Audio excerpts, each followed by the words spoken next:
Are you ready? Are you ready? Are you ready? Hey everyone, thank you all for tuning into Biz My Kids, the quarantine edition. My name is Nikki Watson, and I just want to let you know that our future is so bright. Why? You're about to see young scholars pour their heart out, want to know what does it take to be successful. They'll be interviewing today's business leaders to learn how to be tomorrow's business leaders. They will break down those communication barriers between different generations. Check them out.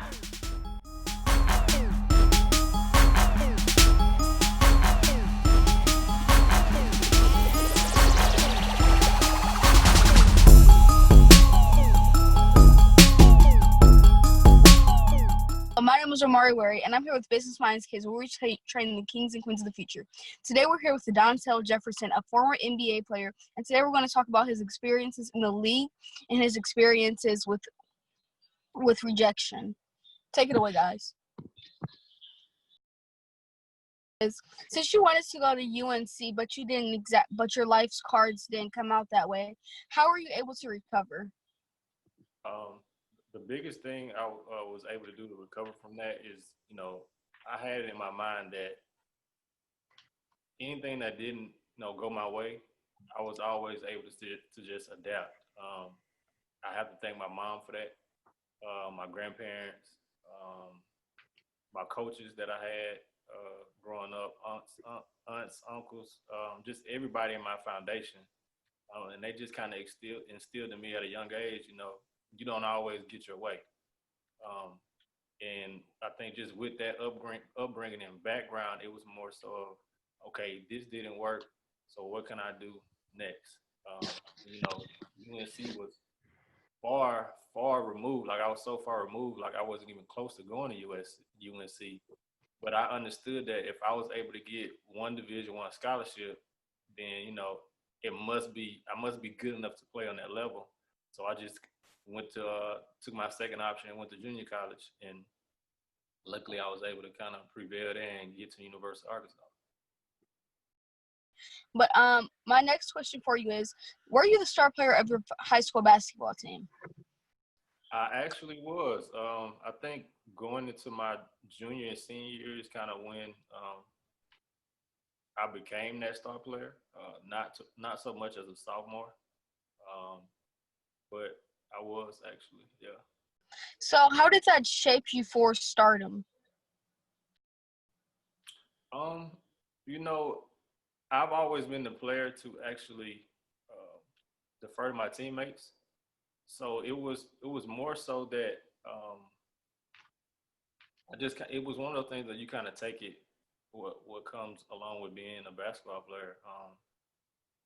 Obviously, the way I dealt with then it was different now. Like we didn't have social media and things like that. So Did he freeze up? me,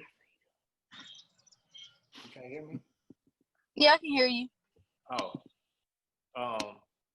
but yeah. So it was just one of those things where you kind of you treat people with respect, and others will treat you with respect as well. And that was kind of one of the things I kind of depended on is people want to take a picture, I take a picture with them. If you want to sign autographs, I sign the autographs and things like that. But it's one of those things where like I'm already a private person, so it really didn't bother me as much because I knew if I'm going to be this person, there's certain things that I'm going to have to deal with, and being in the spotlight, your name being recognized, your face being recognized is just one of those things. So you kind of have to watch what you do, what you say at all times. So where are most of your teammates now? One teammate from college, he's retired from the NBA. He's back home in Fayetteville. I have a best friend from high school who's actually an entrepreneur here in Atlanta, and he teaches entrepreneurs how to build their courses based off their knowledge and sell them online. He's also a best-selling author. I have one former teammate that's just getting out of prison. So I mean, I have a couple of teammates that kind of went their own path. know, I contribute all those guys to the success I was able to have. Well, thank you. Now Brooke is going to get into her spiel. You kind of touched on this, and it's we all know that you can't be in the NBA forever, and when people go, they get their money and they just blow it all. So after they're bankrupt. So what did you do while you were in the NBA to budget and plan for after the NBA?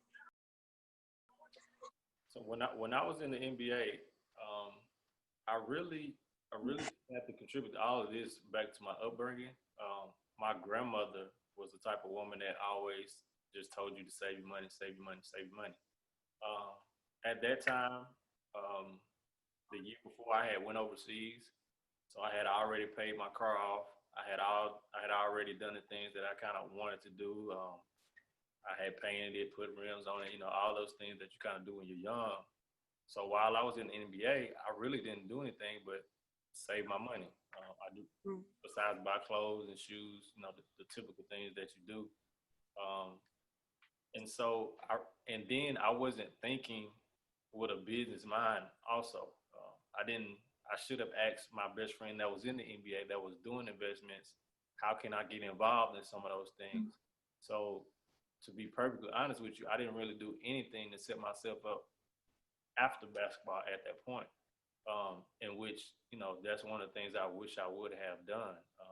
For example, he had a painting company that he invested in 2009, and we had this conversation. And 5 years later, that painting company was worth $1 million. So had I been mindful and understanding of how things work after basketball, I should have been asking those questions. So I think, like I said, the earlier you decide on what you want to do, or if you're curious about anything, ask questions, try to figure it out as soon as possible. I'm going to get into my next question, and it's about before the NBA. So in most stories we hear about people who go into the NBA, it's like, I was playing basketball when I was like fresh out the womb. So at what age did you start playing basketball and kind of like realize this is what I want to do for a career? I started playing organized around 10. Before that, I would just kind of play in the yard, but football was my main sport since about 5 till about 13.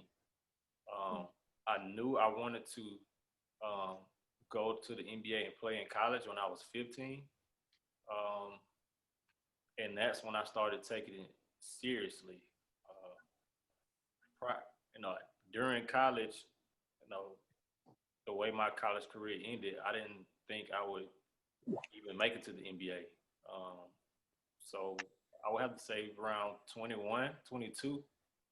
After I had a conversation with my agent, it was when I kind of realized that I could possibly make some money from this.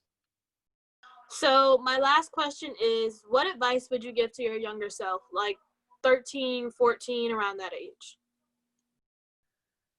Be patient.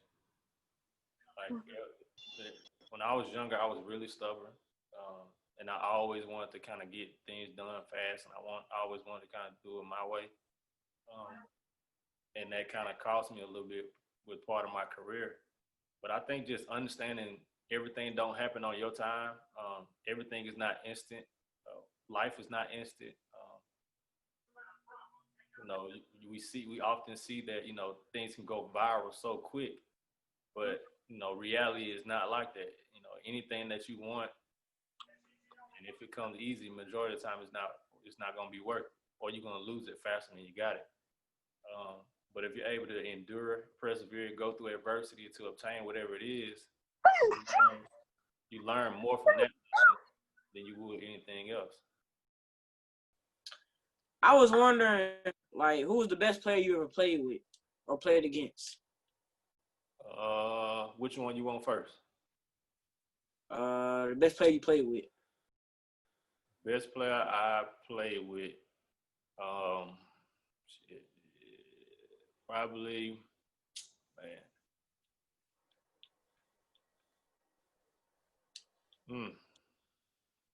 I would have to say my college teammate, Ronnie Brewer, man.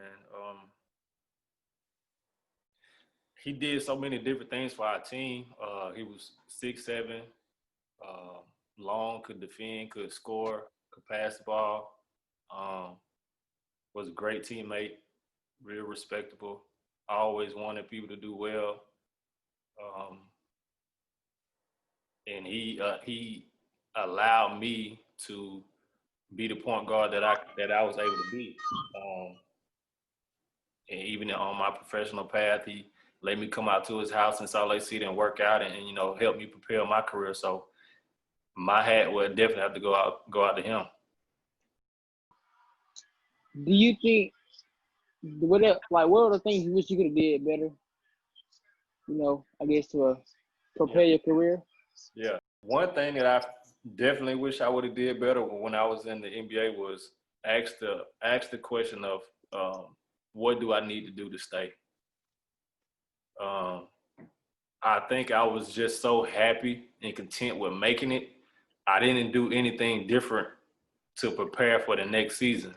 And I think that was I don't want to say downfall, but I think had I asked those right questions or had somebody to guide me in that direction to make me think that way, my career had been different. So like that's really the main thing that I wish I would have done differently.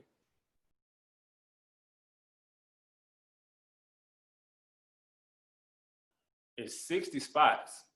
Oh, even smaller. It's only 60 spots in the draft, and so you got a first round where everybody's money is kind of guaranteed, and then your second round is kind of you have to make the team. So you may still sign a deal, but you still have to go to training camp and actually make that team. So my purpose for posting that is for out of the 254, 150 were college players, and the rest were overseas. And for it to be only 60 spots, like a lot of kids are getting bad advice. So it's like the numbers are just, the percentage of making it to the NBA out of college players or out of all high school players is almost less than 1%. So those numbers alone tell you the chances of making it is very slim to none. And it's just the harsh reality of it. And so if you don't have anything else to fall back on, if you're not thinking about, what else you can do, that's when it becomes an issue. And I think for a lot of kids, they feel like if I don't do this, then I have no other options, which that's totally not the case.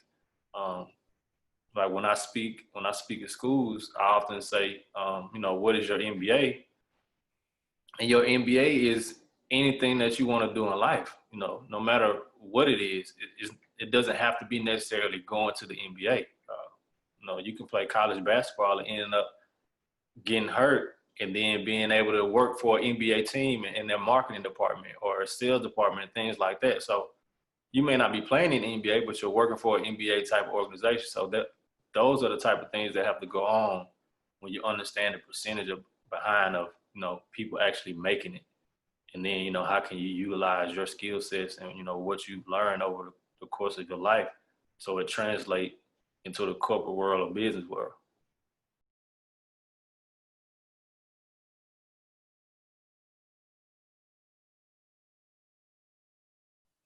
Today we talked about facing adversity in different aspects of your life, from being in the NBA, for planning after the NBA, and just doing so many different things with Mr. Dontell Jefferson. I apologize for messing up on your name sometimes.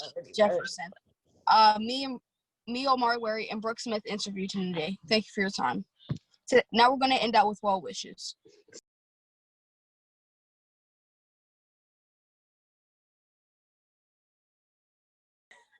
My well wish goes out to all of the people who are at home and because of COVID-19, they're unable to work. So that's my well wish. My well wish goes to all the people out there on the front line. My well wish goes out to all of the students. And this is, it's a different time that they're going through and having to adjust to. So my well wishes to all the students, all the graduates of 2020. I hope y'all stay safe. Try to have a great summer, best you can. Thank you for watching Business Minds Kids, where we train the kings and queens of the future.